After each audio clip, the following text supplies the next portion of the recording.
टिका लाउन जाँदैछु बाबा गीत गाउँदै आउँदै हुनुहुन्छ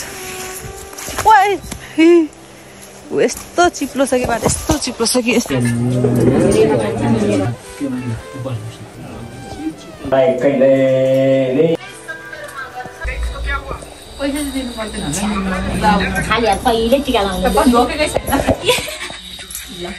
अनि हेटरबाट बिहानै कल गर्नुभएको थियो नि त सबैजनाले Hello guys, welcome and welcome back to my YouTube channel. It's me Suching Mokhtan from Okoljunga. Hope you guys are fine. Welcome Sansai too. Raja chai Vijay Dasami ho ni so happy Dasai to everyone. Ra अहिले चाहिँ म तपाईलाई के देखाउन जाँदैछु भने मेरो घरबाट देख्ने भ्यू हो के साथीहरु हेर्नु न हाम्रो घरबाट देख्ने भ्यू यस्तो दामी देखाएको छ हैन रियलमा चाहिँ तर क्यामेरामा त्यस्तो धेरै वाउ देखेको छैन बट दामी देखेको छ यार क्लाउड त र साथीहरु हामी चाहिँ एकछिनमा टिका लाउन जान्छौं त ल आँखामा के छिर्यो के अंकल खै त के गर्नु खाइसक्यो तपाईले खानुभयो म त यहाँ उ त्यो भिडियो देखाउँ भनेर आएको कहीँबाट देख्दैन त हौ ल साथीहरु म यहाँबाट देखाउँछु ल लुक तर अझै देखेन हौ राम्रोसँगले तर यति ठिकै यतिकै देखाउँछु म र यस्तो छ अनि यता पारी पनि देखिरहेको छ यो चाहिँ हाम्रो आन्टीको घर हो र साथीहरु अब म रेडी भएर भिडियो बनाउँछु बाबा यसलाई के मकै राख्नेले यसलाई के भन्छ थाङ्रा ये थाङ्रा है मकैको थाङ्रा रे अनि हाम्रो जस्तो छ डेकोरेसन यहाँ चाहिँ उसको फोटो छ रेडी भएर यहाँ चाहिँ टिकटक बनाउँदैछु अनि कस्तो नेट पनि चलेको छैन अनि पानी पनि परिरहेको छ जाडो पनि छ एकदम चिसो छ यहाँ चाहिँ अनि कस्तो बोरिङ पनि छ क्या किनभने हाम्रो आफ्नै घरमा चाहिँ टिका छैन नि त जुठो परेर अनि तल जानुपर्ने छ एक्लै दसैँ मनाउनु पर्छ यसरी कति खराको यो बाख्रा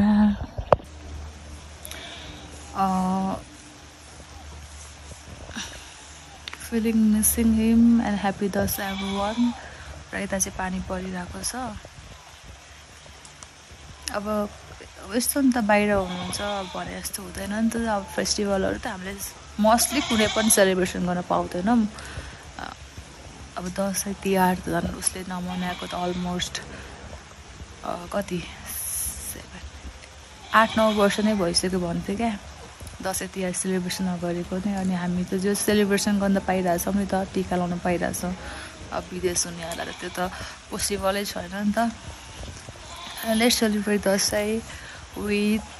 ह्याप्पिनेस खुसी हुनुपर्छ यता चाहिँ पानी परिरहेको छ र हाम्रो आफ्नै घरमा चाहिँ अब टिका छैन त्यही भएर चाहिँ हामी तलतिर जानुपर्ने हुन्छ गाउँमा टिका लाउनु बाख्रा कराएकै छ केही छैन गाइज अब एक्लै भए पनि दसैँ मनाउनु त पर्यो गाउँमा आएको छु टिका लाउँछु ब्लेसिङहरू थाप्छु अनि उही नभए नि के भयो त फ्यामिली छ अब सबले माया गरिरहेको हुन्छ अब होल गाउँले बच्चाले नै माया गर्छ नि त so I am blessed having them in my life okay guys के हुन्छ देखाउँछु बेलुकासम्म हेरिदिनु होला अनि हेटरबाट बिहानै कल गर्नुभएको थियो नि त सबैजनाले अब मिस गर्दै हुनुहुन्छ होला सबैजनाले आई मिस यु अल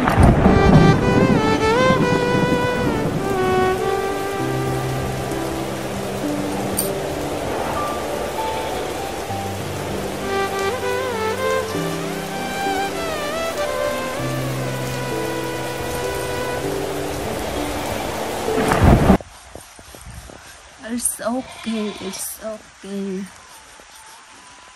हामी त नेपालमा छौँ नि त सेलिब्रेसन गर्न हामीलाई त फ्यामिली गाउँमा मान्छे टर्ने हुन्छ नि त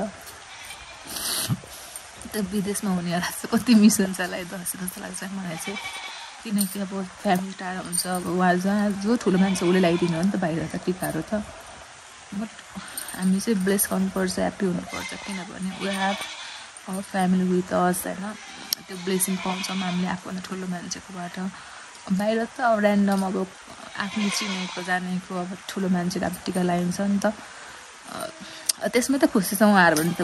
हामी पनि खुसी हुनुपर्छ and it's training too much so म चाहिँ घर जान्छु एकछिनपछि टिका लगाएर भ्लग बनाउँछु कुकर लगाइदिन्छ टिका चाहिँ साथीहरू हामी चाहिँ टिका लाउन जाँदैछु तल अनि खाना पनि बोकेको के कुकर ल्याउनु भएको ए बाबल त सिसाको भाँडामा हाल्यो ल साथीहरू अब हामी चाहिँ जाँदैछौँ नि टिका लाउन अनि खाना पनि तलै खाने हो आज पनि अनि साथीहरू यहाँ चाहिँ पानी परिरहेको छ अनि मेरो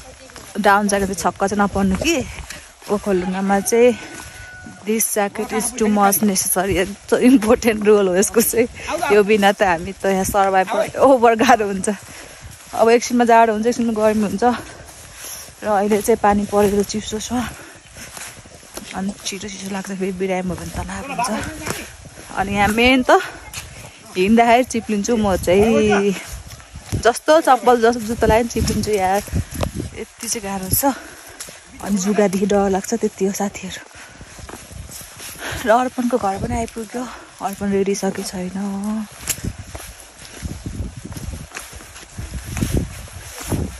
बाबा गीत गाउँदै आउँदै हुनुहुन्छ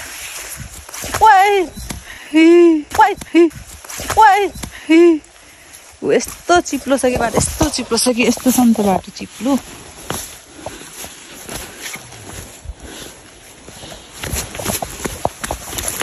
अर्पण अर्पण खै र अर्पण आन्टी ह्याप्पी दसैँ हाम्रो काठमाडौँको साथीहरू ओइ तिमीहरू नजानु तलतिर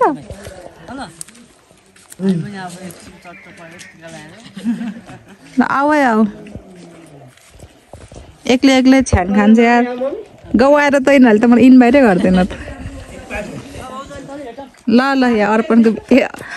हेर साथीहरू मासु र चिउरा खाएर मैले बिहान घरबाट खिचेको चाहिँ यही हो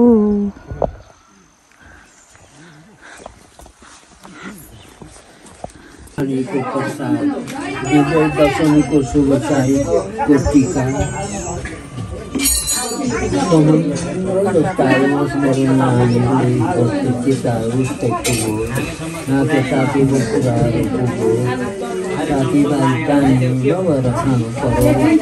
बत्ती बोलेको जस्तो हृदय ज्यालो भएर खानु पर्यो परेवाको जस्तो कृति भएर खानु पर्यो मागेर खानु नपर्यो केर खानु पर्यो मेरो नानीहरू तेत्तिस कोटी भगवानले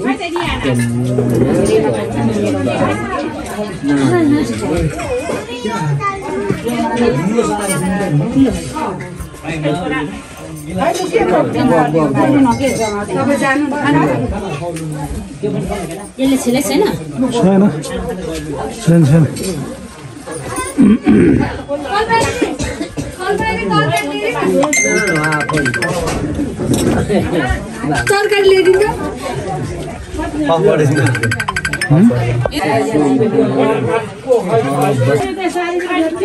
जमाएर कम उम्रे यसपालि के भएर अहिले आउँछ मैले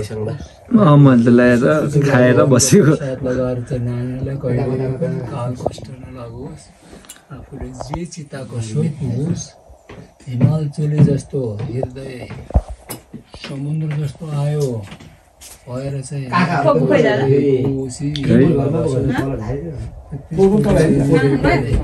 हृदयमा बास गरोस्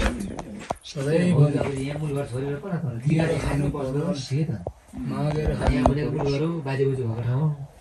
बुहारी यस्तो भनेर सबैलाई नाम चलाएर बस्नु परोस् सबैले राजा एउटा दाहिने गरेर खानु परोस् नानीहरूको इष्टमित्र सबै दाहिने होस् सीताको सबै कुरा सफल भएर जाओस्। नौ दुर्गाको भवानीको प्रसाद लगाएर नानीहरूले सबै खुसी हृदयमा चाहिँ सधैँभरि हरिहरि भएर बस्नुपर्छ नानीहरू। बुहारीहरूलाई धेरै पैसा दियो भने फेरि यही हो ठुलो बाबा ल नानी त बात के भने बस म के भन्छ ल दुर्गा भगवानको प्रसाद लगाएर कहिले पनि काल कष्ट चित्तको सोही पुग्योस्। आँखेको ताकेको काम सफल होस्। नौ दुर्गाको भवानीले सरकारको सिन्दुर खाएर सिन्दुर पहिरेर बस्नु परोस्। अब विदेश जानु खोजेको छ, अब सफलै सफल होस् है नानी। चाहे विदेशको होस् चाहे आफ्नो देशको होस्, त्यो चाहिँ जुनको भए पनि सरकारकै सिन्दुरै पहिरनु पाए थिएन, त्यो चाहिँ सफलै सफल हो। भविष्य राम्रो नौ दुर्गा भगवानले पुर्याइदियोस्, चिताको पुर्याइदियोस्, आँखेको राखेको पुर्याइदियोस्। आफूले जे चिताको त्यो काम सफल भएर जाओस्। अब चिताको छ सफल भएर जाओस्।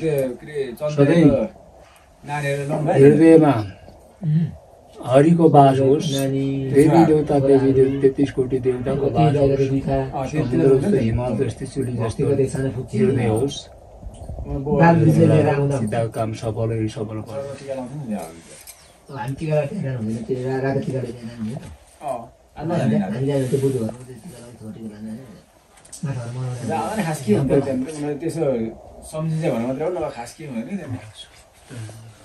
दुर्गाको भवानीका प्रसादले बुहारीलाई कहिल्यै काल कष्ट नलाग्लोस्। जे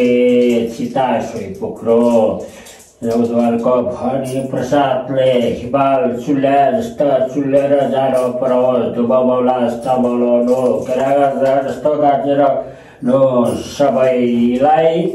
दिएर खानु परोस्, पाइ खानु नपरोस्। बुहारीहरूले फल्लाको बुहारी कस्तो हो भनेर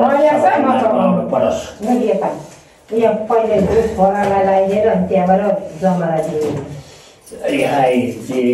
चिता पनि नौ दुर्गाको भवानीको प्रसादले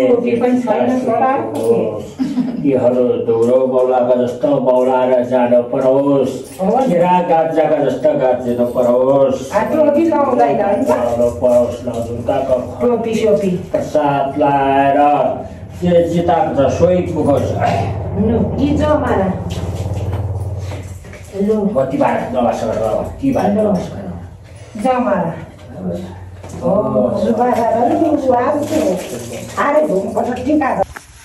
साथीहरू म चाहिँ बजार जान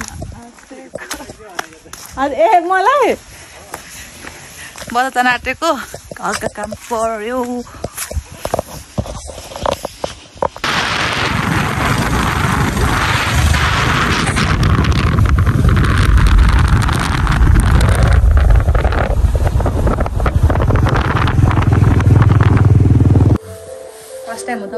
फर्स्ट टाइम हो नि।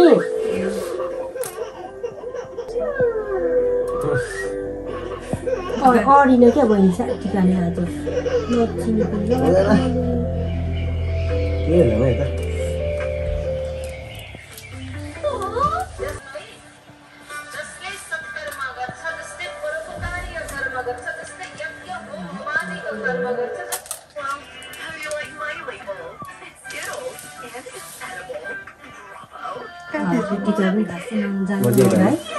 हुन्छ के हुँदैन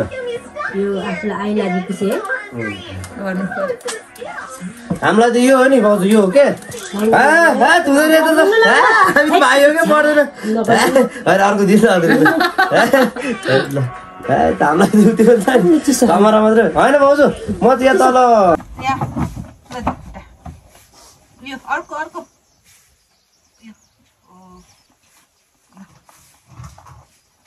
चप्पल पो लगाइदिनु पर्छ होला हौ दिदी। यति कहिले खोल्नु कहिले माथि छ बहिनी यो होइन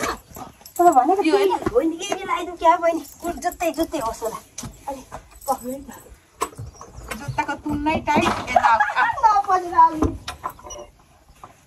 छिटो त छिटो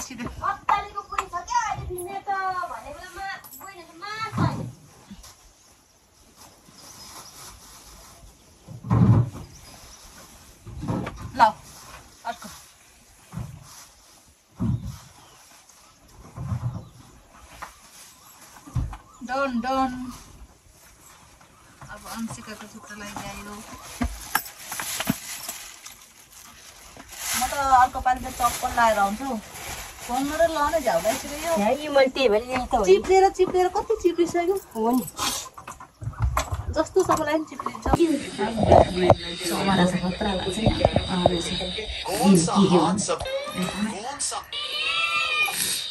आशीर्वाद के दिउँ दिन राम्रो राम्रो त्यो अर्को मलाई फेरि त्यति राम्रो आउँदैन ल नौ दुर्गा भगवानीले रक्षा गरून् बाजेले भने त्यही भइदियो दसैँमा टिका लगाइरहनु पाऊँ अब 1-2 वर्ष होला त्यहाँबाट विदेश जाने होला तर विदेश गयो भने विदेशबाट फर्केर आउँदा चाहिँ नबिर्सिनु होला हस् बस्न आइदिनु यही हो आशीर्वाद मम्मी बाबाले चाहिँ लगाइदिँदैन टिका बाबा लगाइदिनु आन्टीलाई त्यो भरि लाउने कि के लाउने भाइ ठिक्क छ साउदो गर्ने मकैको जमारा छ जमा किन लाउने टाउकोमा हाल्यो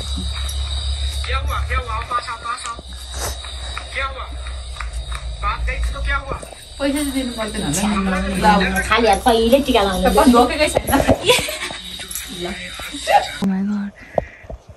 कस्तो अर्कै डेन्जर देखेको हेर्नु साथीहरू यहाँ कस्तो अर्कै रहेछ वेदर अनि यहाँ हाम्रो गाउँमा चाहिँ त्यही उसो लाग्यो के यस्तो डिफ्रेन्स हुन्छ यार साथीहरू I'm back home oh my god यस्तो हुसल चिसो छ तर उकालो हिँडेर गरे पो भयो एन्ड दसैँ सक्यो guys Thank you everyone for watching my vlog and see you in next vlog guys. Thank you.